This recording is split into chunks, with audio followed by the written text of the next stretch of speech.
Every few moments, Belle glances back at me, a familiar habit that has always made me smile.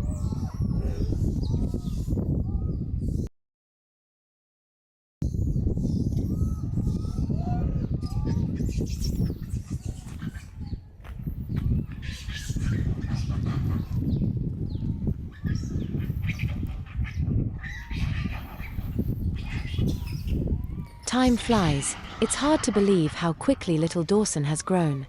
It feels like just yesterday, when he was still a tiny bundle clinging onto Belle's chest. Now that he's almost 5 months old, Mum prefers to give him piggyback rides.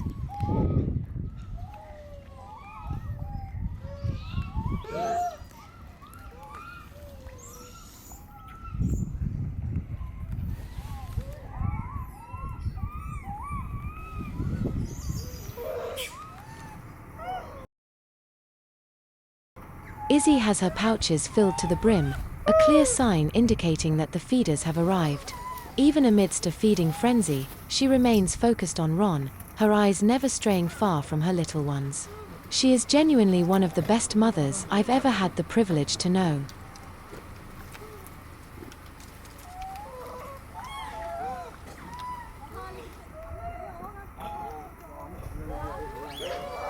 There's a clear family resemblance that's unmistakable. All of Izzy's children are Ethan's.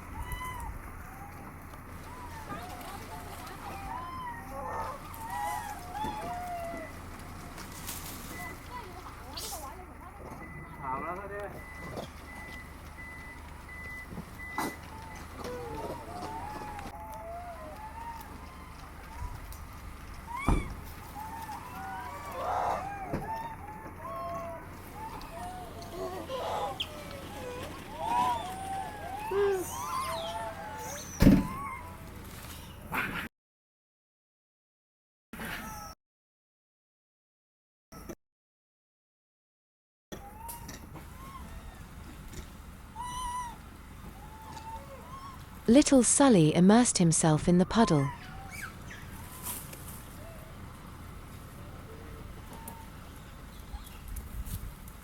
His tiny feet dancing in the shallow water.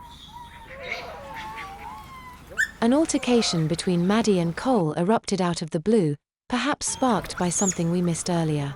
Even a high-ranking female like Maddie often finds herself wary of beta males, acutely aware of the physical advantages they hold. This is particularly true when she is alone. But when accompanied by several other females, their collective strength can shift the balance of power. That's why Cole is scanning for threats, his eyes darting nervously. One cry from Maddie could change everything, as she summons her sisters and allies.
These babies are now at their friskiest, jumping here and there, playfully poking each other, as if they're playing tag, your prey.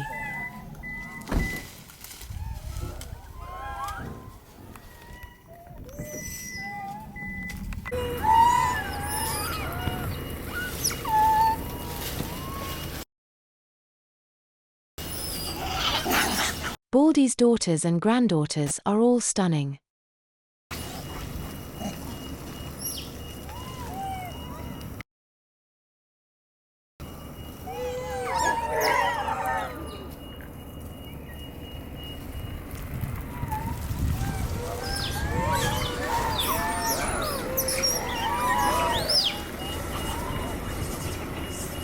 And so is her great-granddaughter, little Sasha.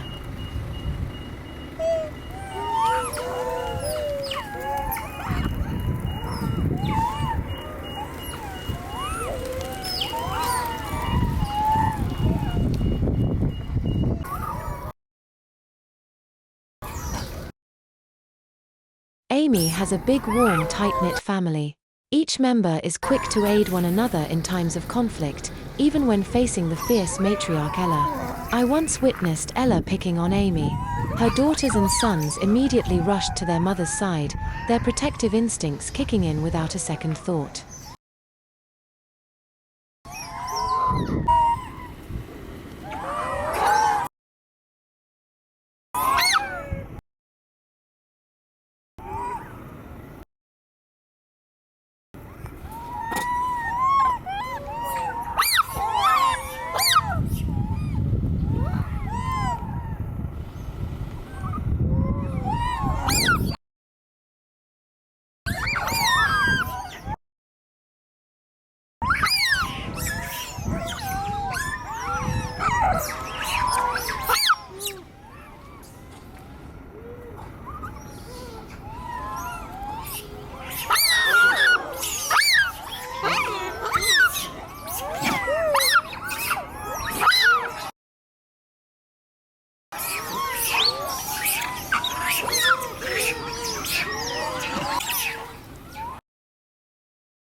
That's just Belle being Belle. She remains the same, even after Dawson's arrival. I'm pleasantly surprised. I truly thought she might treat me differently after welcoming her little boy.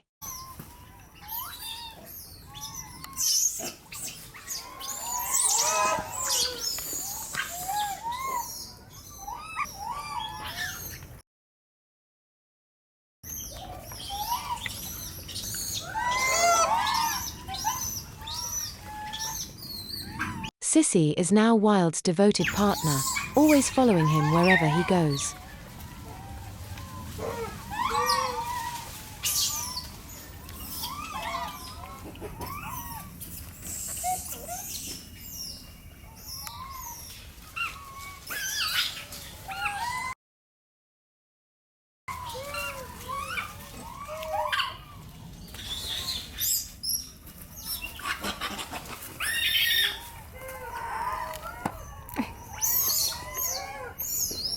That's just my camera bag, Belle.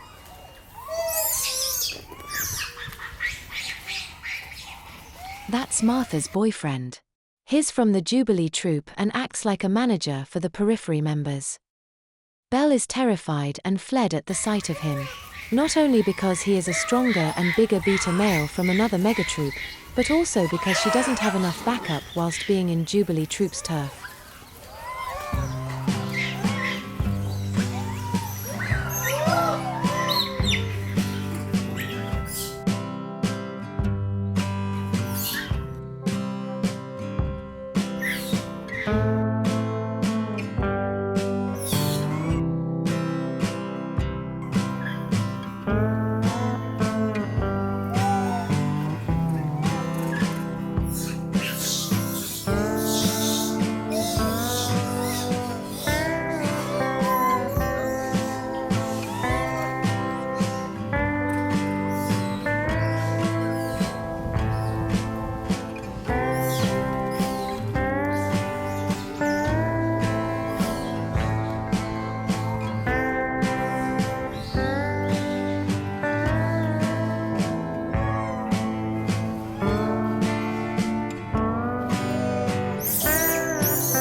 There's Betty, another lady with ectrodacty. She's Leah's sister. Belle went to fetch her little boy Dawson.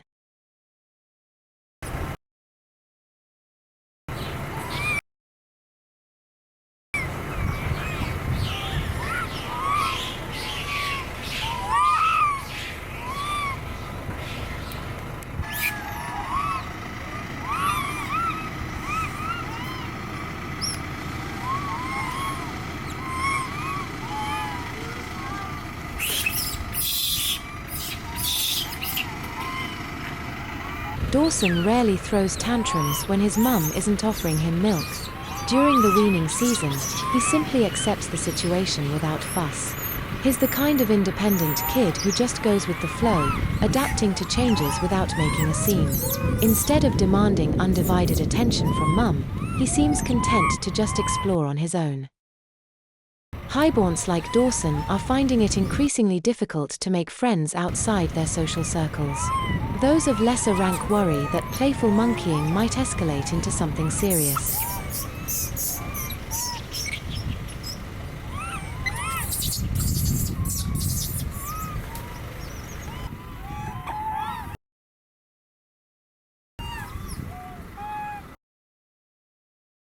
Time slips away like a grain of sand. One moment, they are tiny babies clinging to their mothers, and before you know it, they are inquisitive gremlins scampering about with newfound agility. There comes the discernible changes. Their fur becomes fuller, their movements are more confident, and their exuberant adventures are filled with increasing boldness.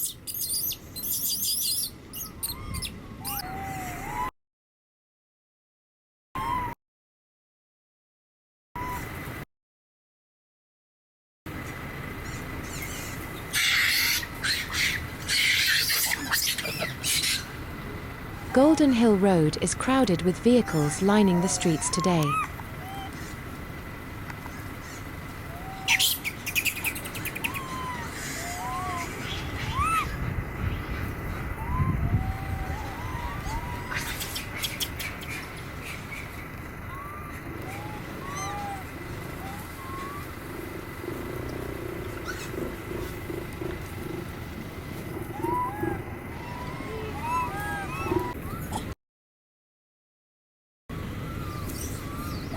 Gemini's eldest daughter Bethy.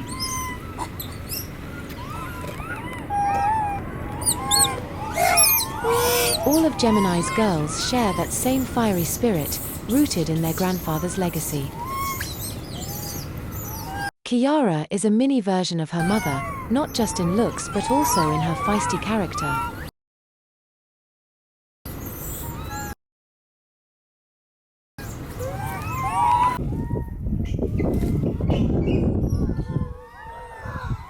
I'm worried about Connor, who seems to be drifting closer to the periphery of the troop, not yet exiled but untethered.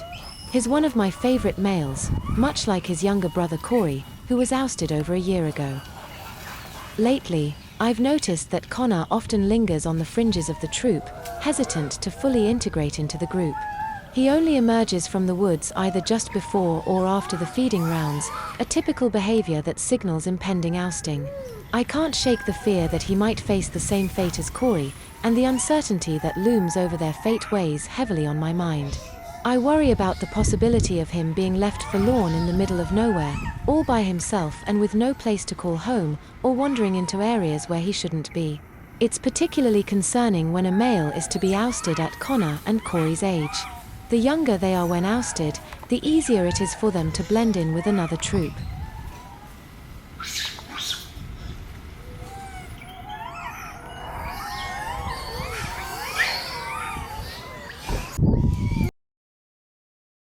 Oh no, Julie's forearm shows a raw, scraped patch where skin has torn away, revealing the tissue beneath.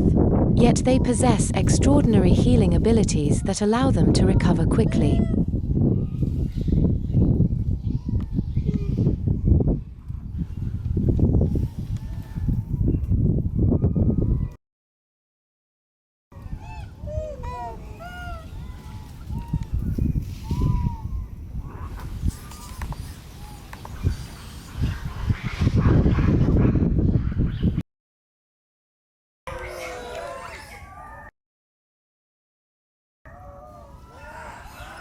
The feeders must make their way down to the cul-de-sac before they commence their feeding rounds.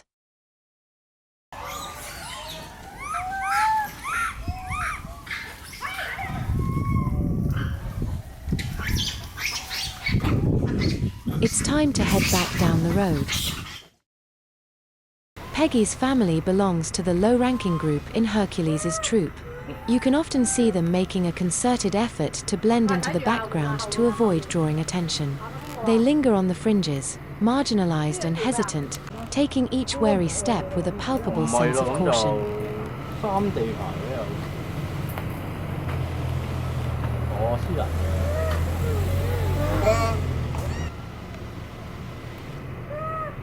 Carissa scowled at me as little Melanie let out a whimper, alarmed by my presence. Her posture stiffened, exhibiting her fierce protectiveness. Now that's how you know she's a good mother.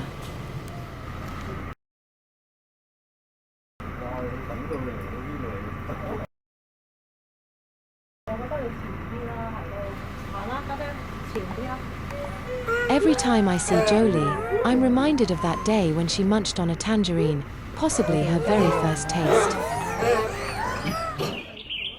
Evinced by her clumsiness, Jolie's excitement was discernible as she fumbled with the tangerine, which slipped from her tiny hands.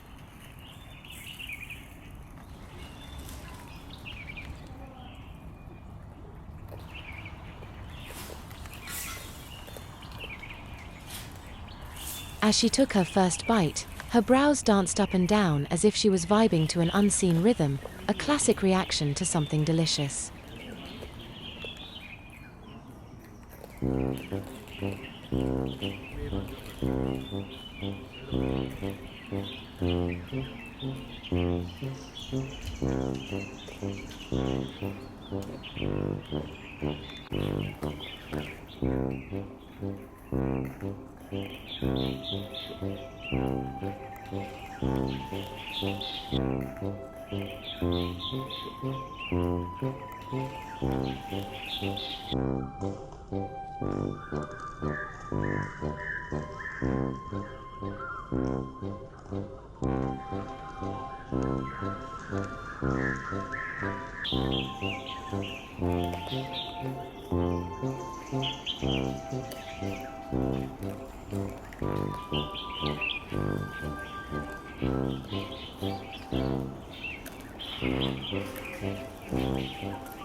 I could hardly contain my laughter.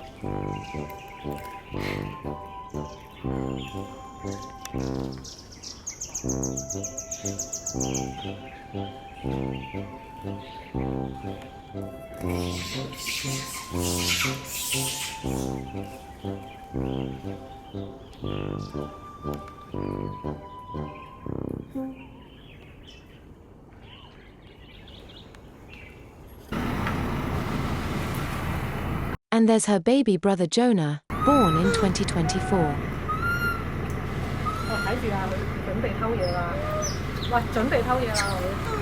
His tiny hands stretch out toward the milk bar, testing Mum's limits, while she acts oblivious to his intentions.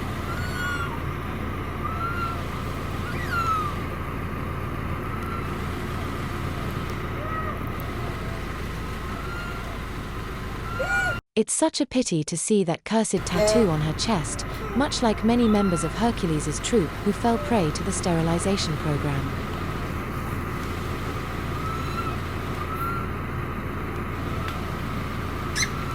Primrose sat under the pavilion, preoccupied with her self-care routine. Occasionally, she pauses to look around, her bright golden eyes scanning the vicinity.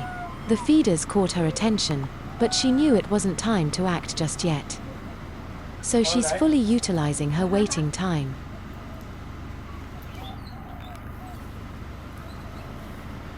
She carefully inspects each strand of her stunning golden coat, as if she were taking her sweet time to ensure every detail was just right.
Bruno is inching closer to the edges of the troop.